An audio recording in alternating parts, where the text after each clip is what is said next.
How do you design a starship that breaks every single established rule of Star Trek lore while staying inside a strict 1994 television studio budget? To answer that, we have to look at the luxury cruise liners of 90s Starfleet and the devastating galactic war that forced a group of budget-strapped television creators to throw out the old studio rulebook.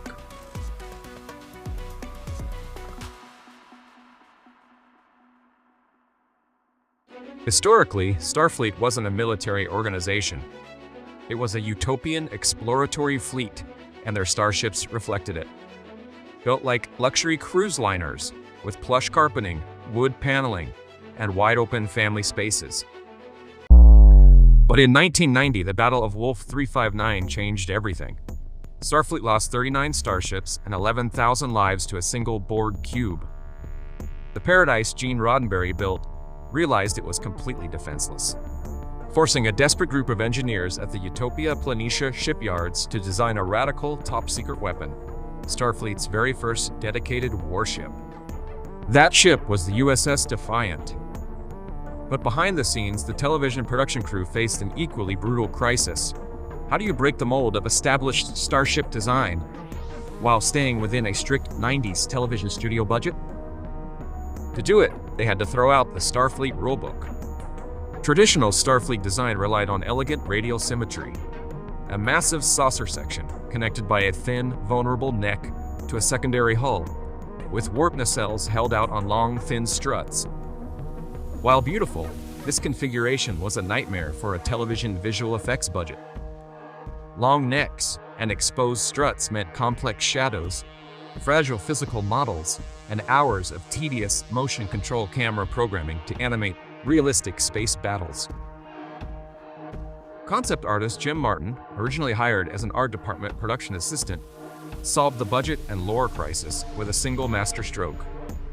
He compressed the entire starship into a single, flat, armored block, pulling the warp nacelles directly into the main hull and deleting the connecting neck entirely, creating a sleek silhouette inspired by a stealth bomber and a submarine.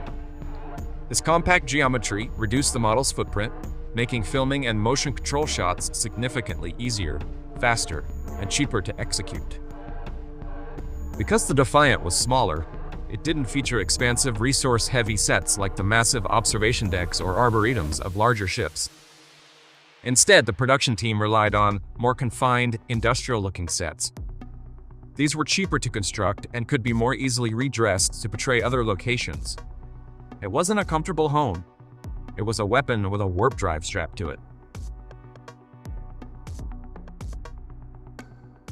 To keep the small model from looking cheap on television screens, the special effects crew applied an intricate Aztec-ing panel pattern across the plastic hull, catching the studio lights at different angles to simulate massive scale.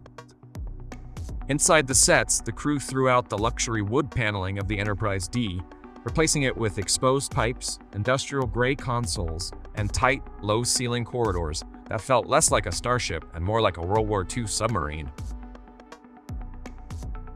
The legacy of the USS Defiant proves that the best sci-fi design can come from severe constraints. By forcing themselves to build a ship that defied the established aesthetic of Starfleet, the 1994 production crew didn't just save Paramount money. They engineered a gritty, tough little ship that perfectly mirrored the darker, war-torn era of Deep Space Nine. Thanks for watching. This is Latinum Budgets, the secrets of Trek, production, and budgeting. Please subscribe and check out our other videos.